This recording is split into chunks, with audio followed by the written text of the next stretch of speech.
Greetings, geeklings, and welcome to night 6 of Spooktober. And tonight I want to tell you a story. True. Nervous. Very, very dreadfully nervous.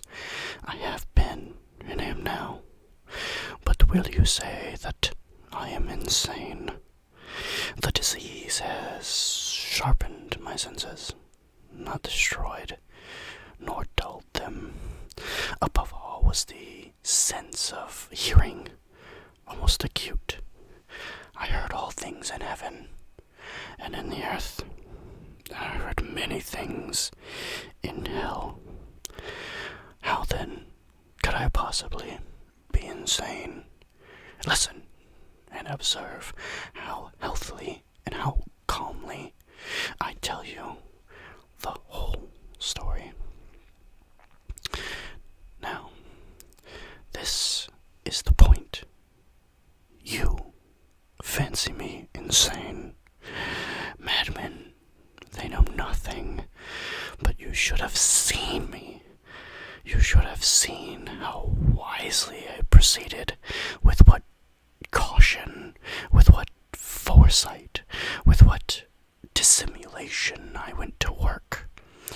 I was never kinder to the old man than during the week before I killed him. And every night, about midnight, I turned the latch of his door and opened it, oh so gently. And then I had made an opening sufficient enough for my head to fit through. I would put in a dark lantern, closed, of course, closed, no light. And then I'd thrust in my head. Oh, you would have laughed to see how cunningly I thrust it in. I moved it slowly, very, very slowly, so that I might not disturb the old man's sleep. It took me an hour to place my whole head within the door. I placed it so far, though, that I could see him as he lay upon his bed.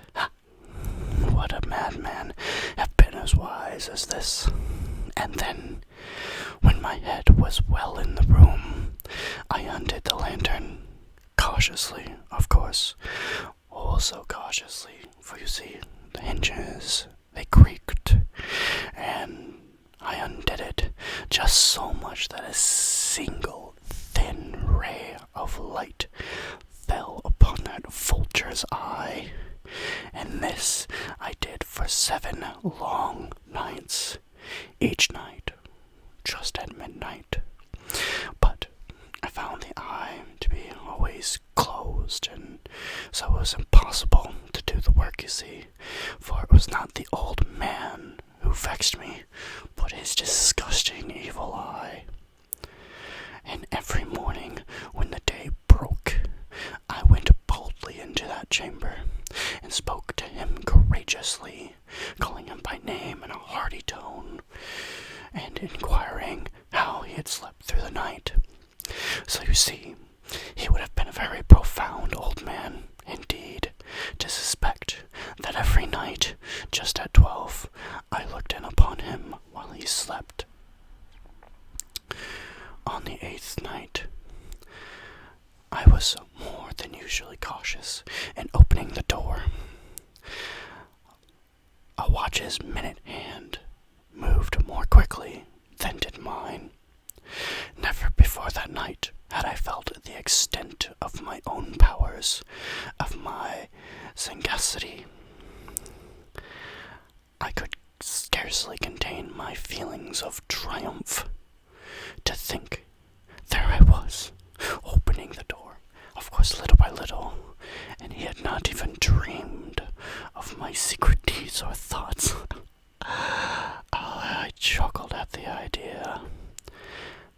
And then perhaps he heard me or something, I don't know, for he suddenly moved on the bed, as if startled.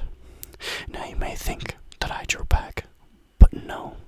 His room was as black as pitch with see, the shutters were closed and fastened due to his fear of robbers. And so I knew that he could not see the opening of the door, and that I kept pushing it open slowly and steadily. I had my head in and was about to open the lantern when my thumb slipped past the tin fastening, and the old man sprang up in bed, crying out, "Who's there?" I kept quite still and said nothing.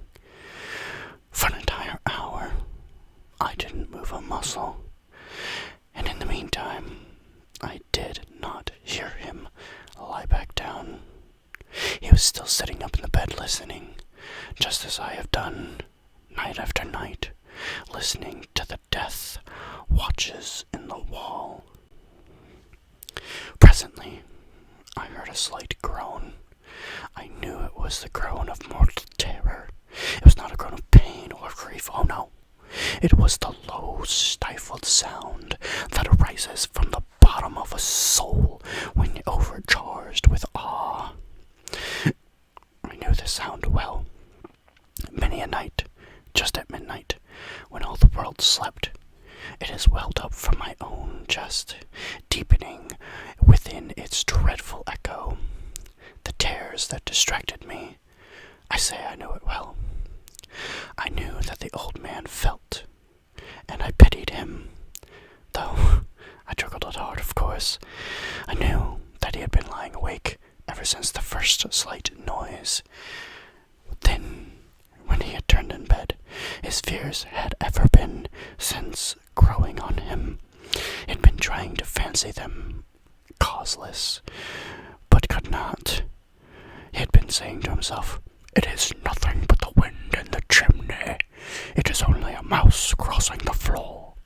Or, "It is merely a cricket which has made a single chirp."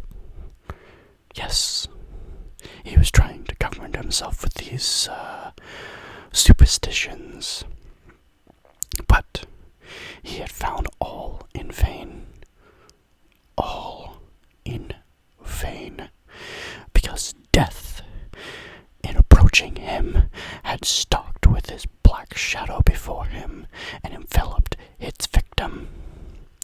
It was the mournful influence of the unperceived shadow that caused him to feel, although he neither saw nor heard or even felt the presence of my head in that room.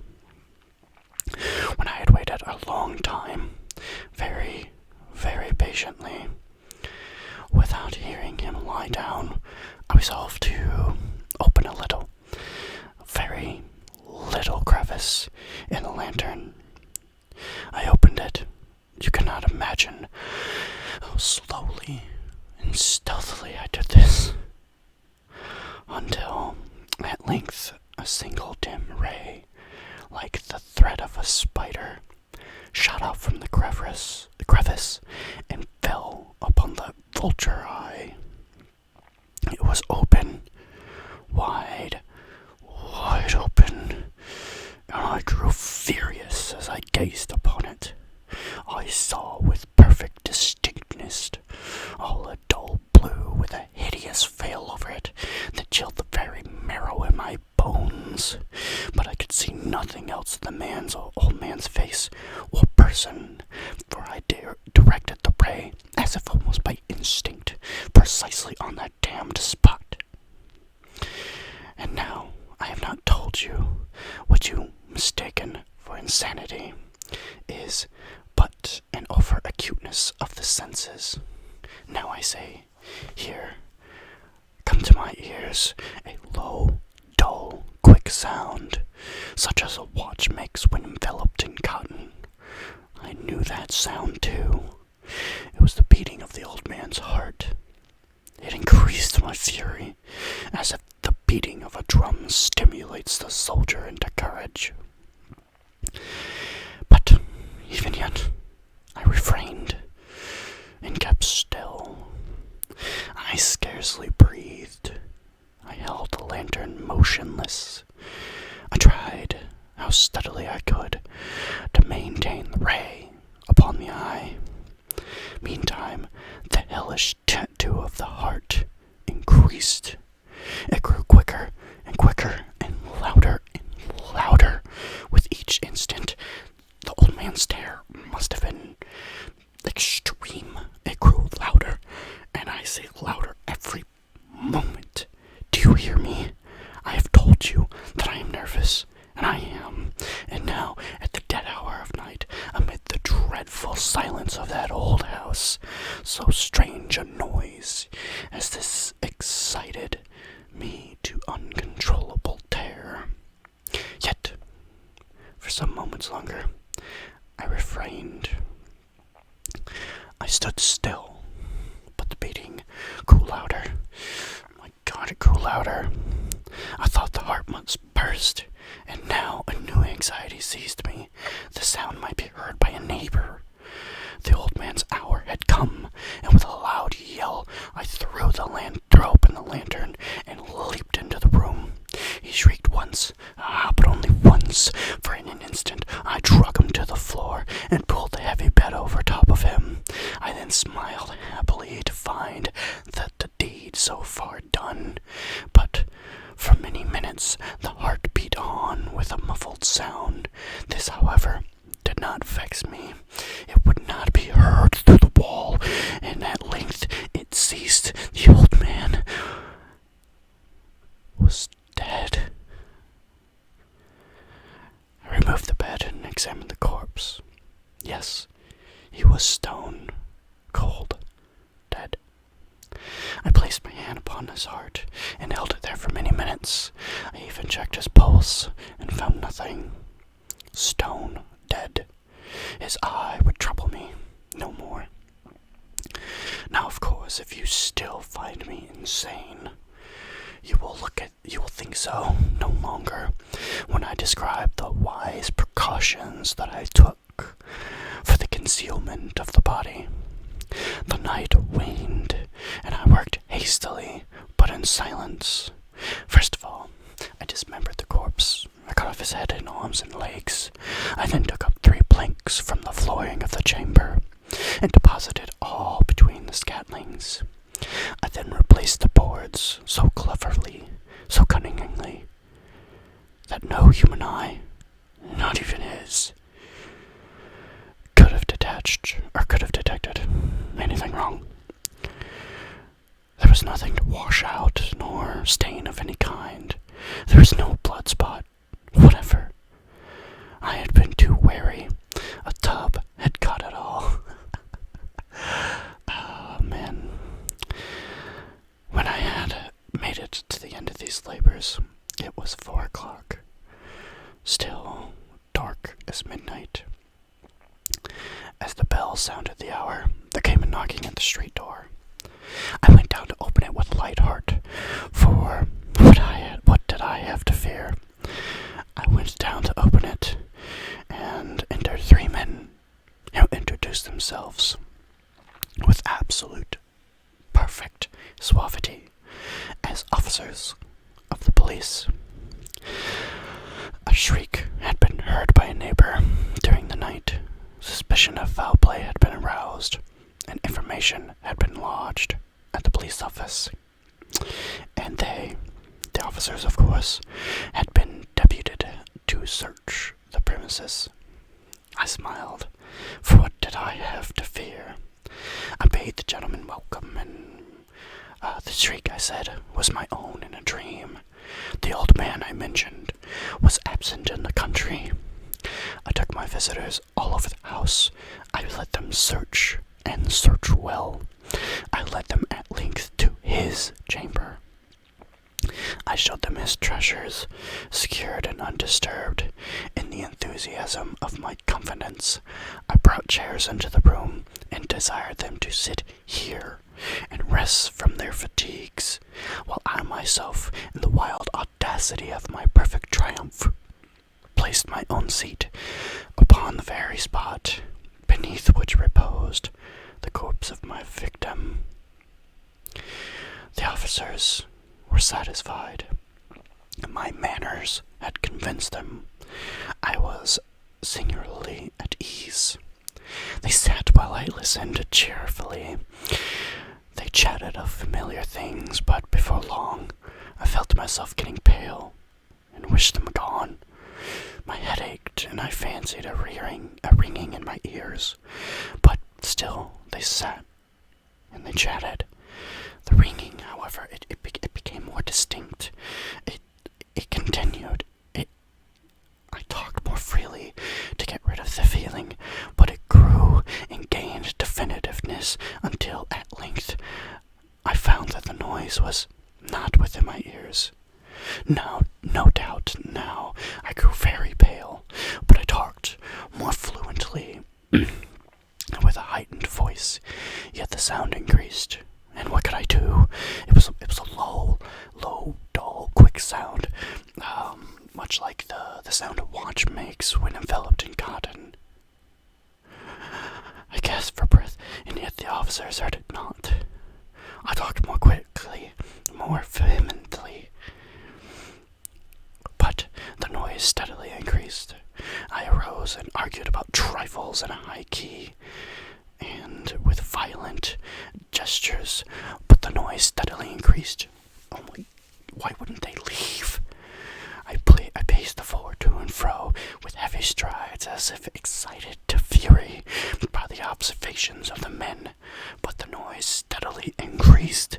My God, what could I do? I foamed, I raved, I swore, I swung the chair upon which I had been sitting. I grated it upon the boards before the noise arose ever louder and louder in my ears, and yet still the men chatted pleasantly and smiled. Was it possible that they did not hear it? No, of course not. That's not possible. They suspected, they knew, they were making a mockery of me. This I thought, and this I think, but everything was better than this agony. Anything was more tolerable than this delusion. I bear these hypocritical smiles no longer. I felt that I must scream or die, and now again I listen, louder and louder and louder. Villains, I shrieked, dissemble no more. I admit the deed. Tear up the planks. Here is the beating of his hideous heart.